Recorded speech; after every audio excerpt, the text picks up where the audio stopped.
Hi and welcome everybody to what I believe is the best view of Macon. Yeah, exactly. I am typically on that side, and I'm so honored that today I get to be on this side of the podium. I know that as a communications person for Macon-Bibb County, I also get to represent something else that is super special to me, and it's an honor to be the president of Bragg Jam right now. And with that, it's a great day to be here. The reason why Bragg Jam exists. I remember when I first moved to Macon, I was scared. I didn't know anyone here, and one of the first things I did was I went to Bragg Jam, and I had immediately felt like a warm embrace. I knew this was my home because of Bragg Jam, and I knew that's something I wanted to be a part of.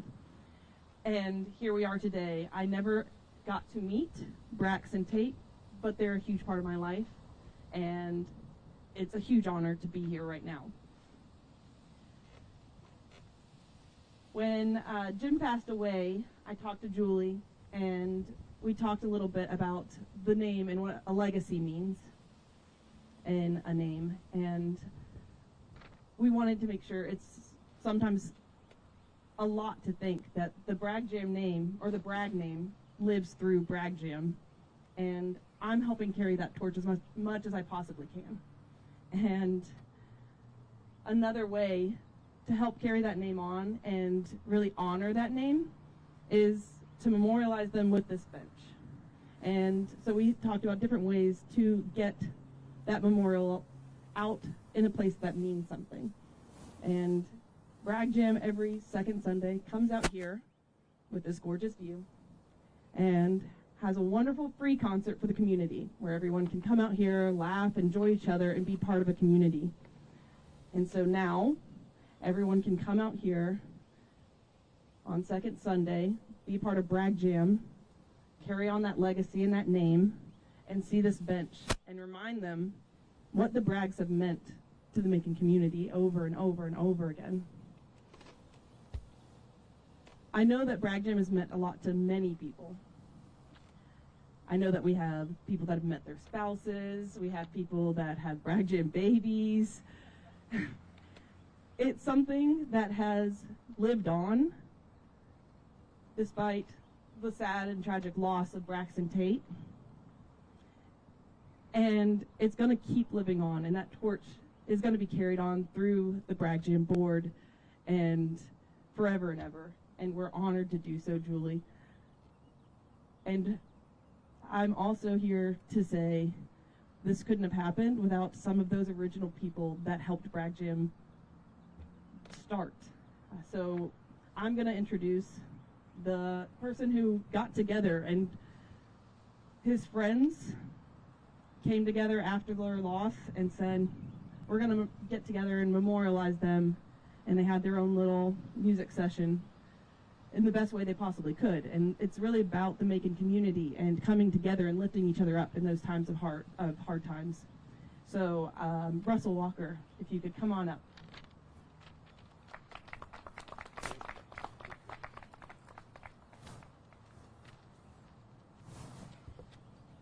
All right, thanks to everybody for coming out. Thank you, Macon, Georgia.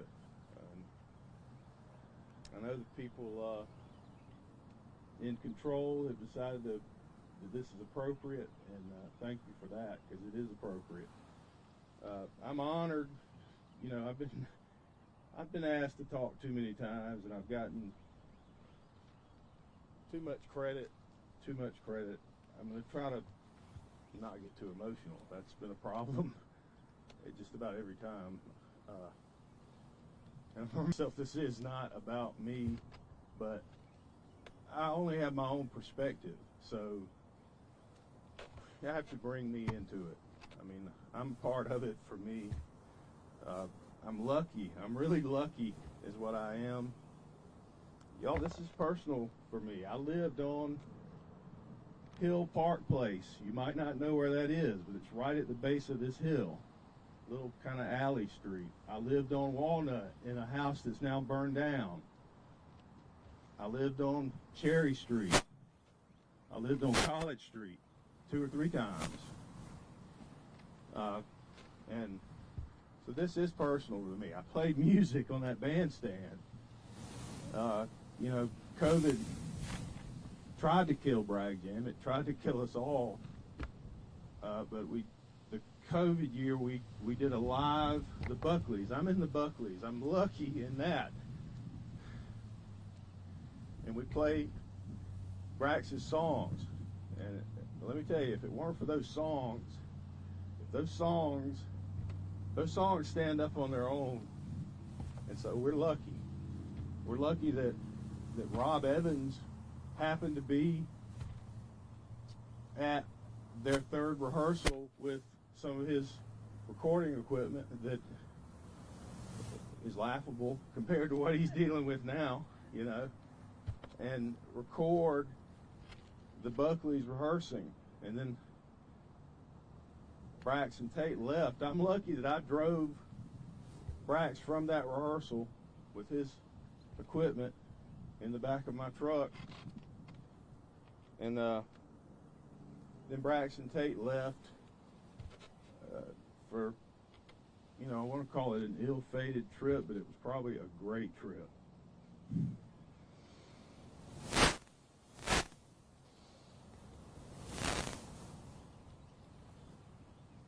I'm lucky to have played a lot of music in this town, in a town that loves music. And anyway, I played music with my best friends, and Brax was that. He was the best. Anyway, we played the pandemic Bragg Jam at Capricorn Studios. How cool is that? And then the next year, COVID was still on us. The Buckleys played right there on that bandstand. That's so cool. I went to this law school right here. I mean, how cool is that? This is personal for me.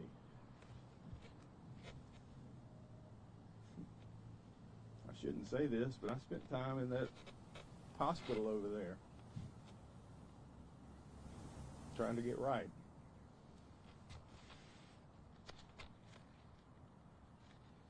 Rose Hill Cemetery. What a place. This is my stomping ground. I'm lucky. Early 90s, I worked at Bennigan's. I met a guy named Brax Bragg, and we struck a friendship. He loved music. Let me tell you, Brax turned me on to a lot of great music. And back then, you had to know a guy. You had to know some cool people if you wanted to know cool music. And, you know, your algorithm didn't tell you what was cool. Brax Bragg could tell you what was cool. I'm lucky that the Braggs had me in their home. Brax took me over there. Miss Julie was teaching all of Middle Georgia how to swim. And we would be in the house, you know, eating a sandwich that she probably made for us. I'm lucky to have gotten to know this family and pretty intimately. I've dined around the table with all of them. Annie and Susie were kind of grown, so they weren't there as much, but all of them were at that house together as a tight family. And so I dined with them because they were around. They didn't live there, but they came around a lot. Pool house. Strict rules at the pool house, though. And Brax did not know how to abide rules except at the pool house. You couldn't be, you had to stay in the pool house while Miss Julie was teaching the kids how to swim, because she was teaching a lot more than that. She knew how to read these kids, and with each kid, she gave individualized training, right? You use she's a philosopher, and she's smart now, strong, and she did a lot more than just teach swimming.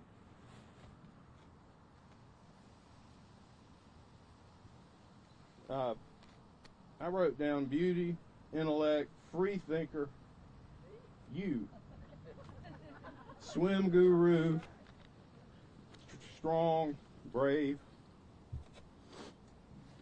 I wrote down classy but sassy. I'm not sure that sass. I mean, yeah. I mean, you're classy, if not sassy. She was teaching swimming. She was running a yogurt store. Brax was working at the yogurt store. I may have gotten a little free yogurt back then, but that was against the rules too. And Julie is one of my best friends, and I'm serious and sincere. And we've probably talked on the phone a total of 25 hours or so since your boys got killed. And that's not an exaggeration. Annie had a freedom about her like her brother Brax. I wrote down exotic. That might be too much. She started, this is my perspective, y'all. These guys had a lot more than just me. I'm watching this and telling you what I saw, and I'm not claiming to be the guy with the answers. And I hope I never have claimed to be that. But I think it was Bumble and Bumble you started with or something. Okay, well, I got that. And then Aveda. She moved, all of a sudden Aveda wanted Annie, and Annie, right, Aveda came next. Downtown, and then out by Jim Shaw's. Anyway, I wrote down strong, and I wrote down not broken.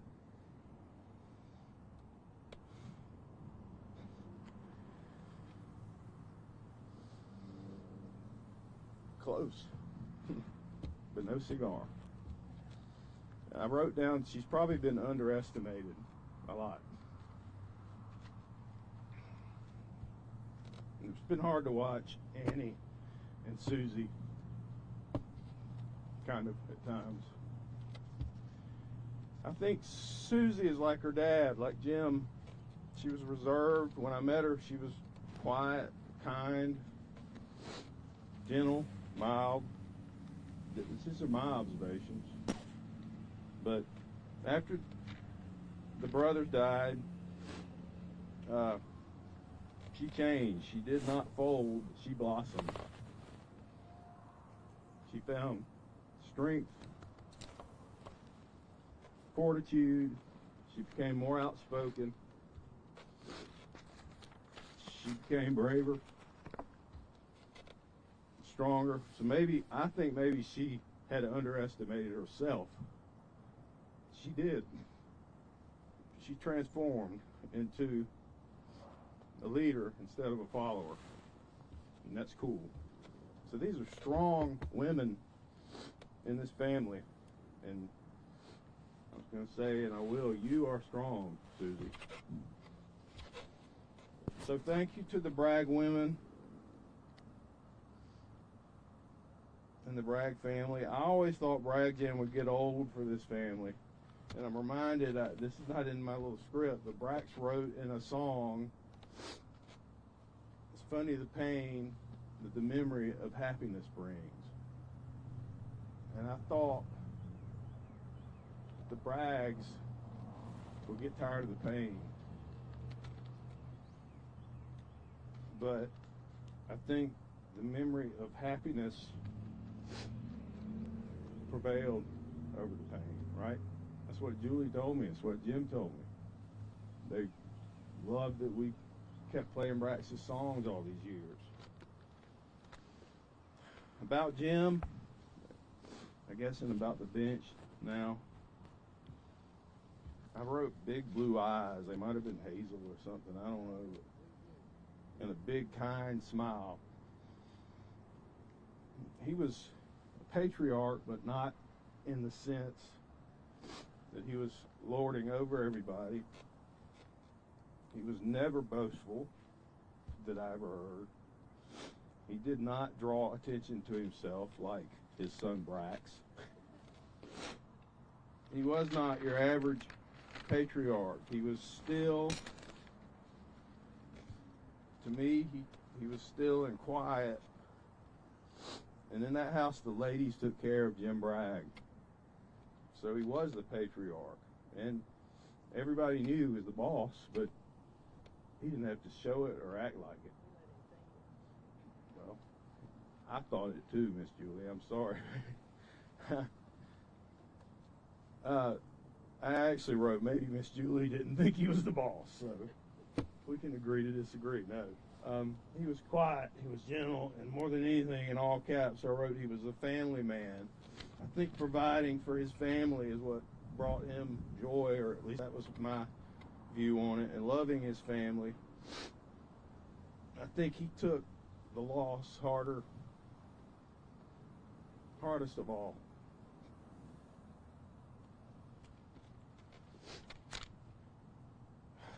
But he did a good job of keeping it together and staying strong.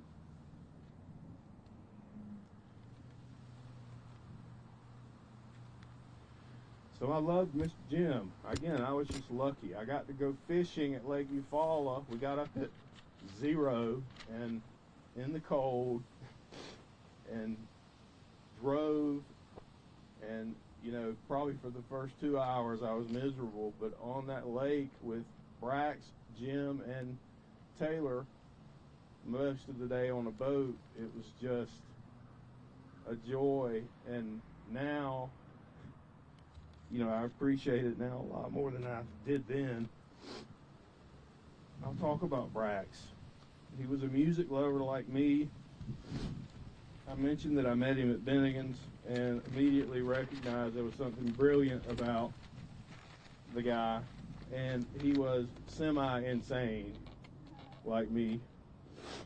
And it was the greatest friendship of my life. But I don't know where this is going. I said it's not that he was so brilliant, so creative, and he was so insightful about great music. God, we listened to tons of music back then.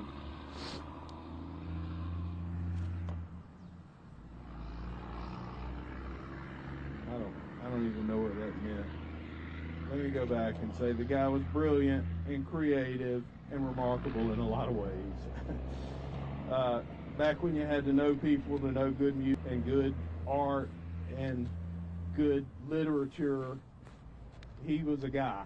He was a guy. And literature, I'm not even going to try to talk about the stuff he read and the stuff he tried to turn me on to that was over my head.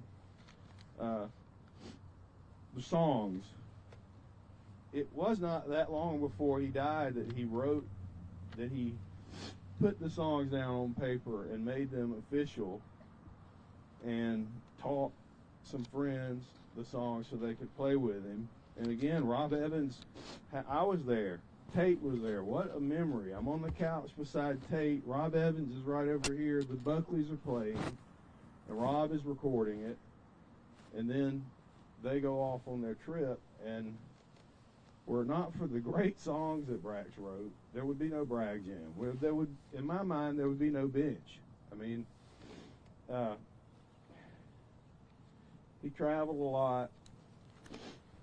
He had girlfriends that seemed way above him to me. I don't know how, because he couldn't keep his shirt tucked in, and his hair was always a mess, and he was late, and he didn't have any money, and he needed a ride, and God, what a neat guy. He thought outside the box. He was a free thinker.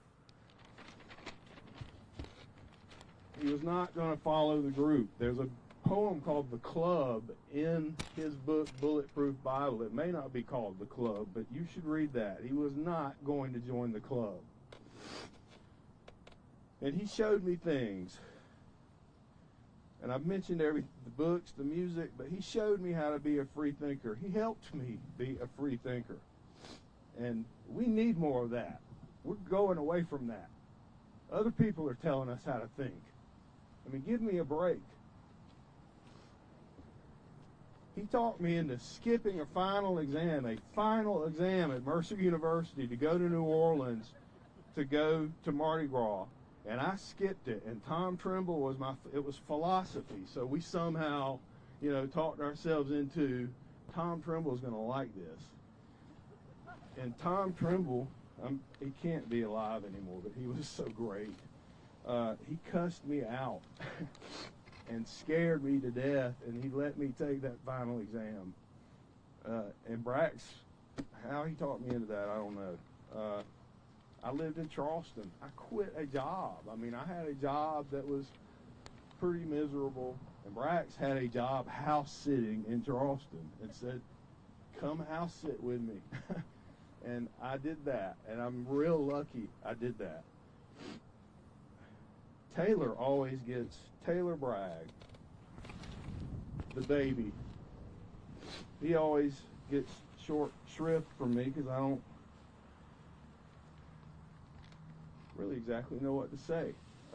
But this morning, a lot of stuff came to me. I think he was a kid, you know. He was 10 or 11 years younger, right, than Brax, and he had been to a young man by the time they died. But he was obviously brilliant also. In quotes, I put also obviously also brilliant young man. So when I met him, he was 8 or 9. By the time they passed, he was 17, right? And again, they babied him, the women. I guess they babied Jim, and they babied Taylor, who was very well taken care of. And, you know, they babied him. Jim got to mostly just enjoy him, is what it looked like to me. There was less fawning and more just sitting back and smiling about his youngest boy. And there was pride. I wrote down pride in his children. Jim loved those boys. Brax loved to show his little brother off, right? I mean, he did. He showed him off to us. And by the time that Taylor could drive, he was coming around and hanging out with us. This is what I wrote down. Taylor had all of the great stuff about Brax, plus, because the untucked shirt and the disheveled hair and the not having it, that was not Taylor. He was going to be so suave. He was good looking. He played. He had actual skill. He could read music, which none of us did. I didn't want to play him in chess because I didn't want to get beat by a high schooler. And, you know, Taylor's a special kid. It's hard to say that. He had so much ahead of him, and but he's in a better place, right? Last little part. I know I've talked way too long. I'm even getting this. I'm pulling Adrian Brody now. Quickly. Macon, Georgia. This family has given a lot to Macon, but Macon, Georgia has given a lot to this family too, right? And so, in fairness, kudos to Macon. Held this family up, honored this family. I'm just proud to be a part of all this. Thank you, guys.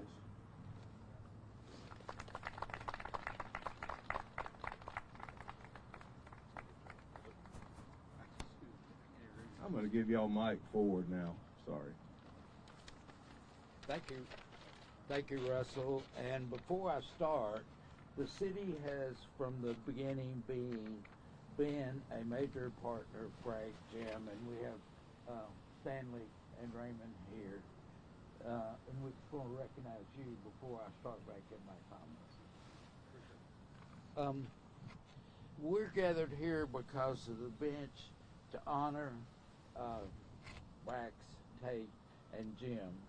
And I see this as a place where people are going to sit and look at the geography, the beautiful views, and perhaps Russell write music or maybe paint, do some art.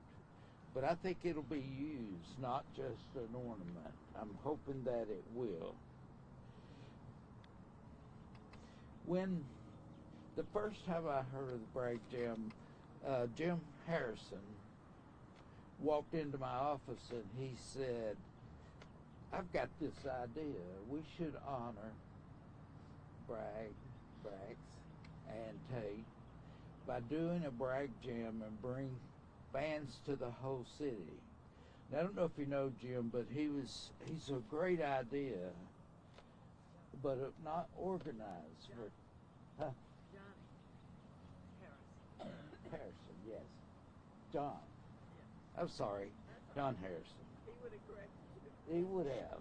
Dirty Johnny. So I thought this was a great idea for Newtown to sponsor Bragg Jam, and we entered into a deal with him, and he would manage it the first year, and we would fund it.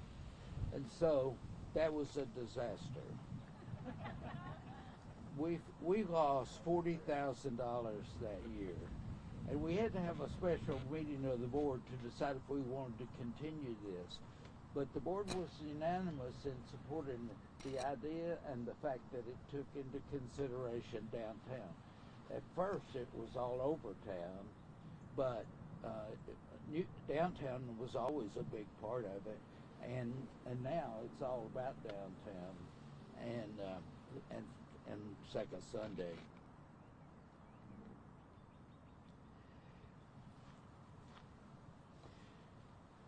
The second year, some people like Russell and others decided they could do a better job than John Harris. And they did. And it took off and became very successful. I think for two reasons: music and art, and remembering the family. The family supported this from very beginning. It would not have been successful without them.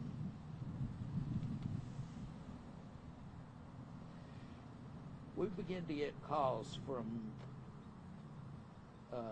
out of town asking us if we could get them on the agenda to play for Bragg Jam. But that was not our mission, and so the Bragg Jam group took care of that from the beginning.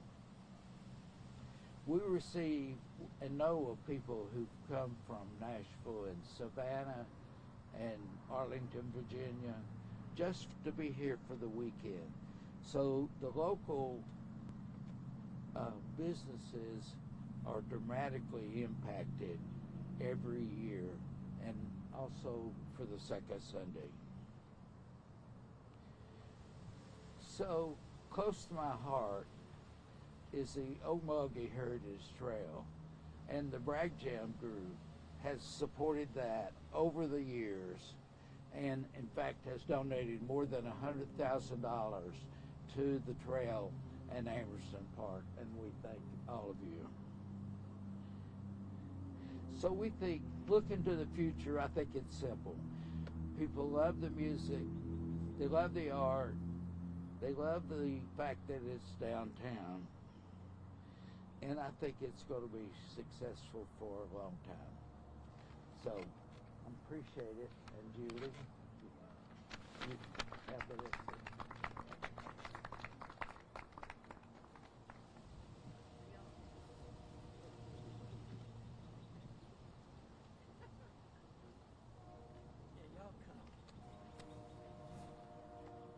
I just want to say that we're just so happy this bench now has a home. I don't know if you knew this bench actually was a gift several years ago, and it's been at our pool, and hundreds of little swimmers have done selfies on that bench, and we just didn't want to leave it on our property. It really belonged back to Bragg Jam, and so this is just a perfect home for it. And Jim was a very humble soul, and I hope he doesn't think that we're really showing off by making it be in memory of him, which he sat on it a lot, and I know he would be thrilled to have it now away from our property and back where it really will have a good home. So we want to thank Bragg Jam for arranging this and for helping. It weighs a ton, and so helping it make its way here now, and it'll just stay here forever, and we really are grateful for that. Our family gets way too much credit for Bragg Jam. We just nobody in town loved it any more than Jim. And so we're very grateful for Bragg Jam and love Macon. So thank you very much. Well, thank you. Oh, thank you. That's so sweet. All right, we're going to have the speakers come and reveal the bench and the plaque. Oh, and yes, all the girls. All those strong girls, those girls over there. You're one of the speakers, oh, I guess. Julie, if you could bring the plaque and then we'll reveal. Okay. Well, this is a temporary. Wait a second. Wait 1 second. We'll take a photo. I got you.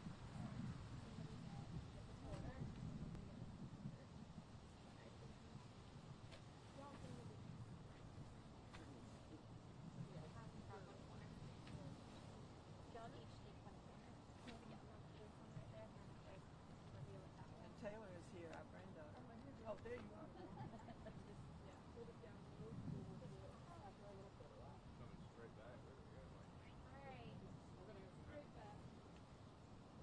Alright, everyone look at me. We're taking a couple just sitting here. Looking nice. It's a pretty sheet. Alright, on the count of 3, we're going to unveil. You're going to look at Chris while you're doing it too. Alright, ready? 1, 2, 3.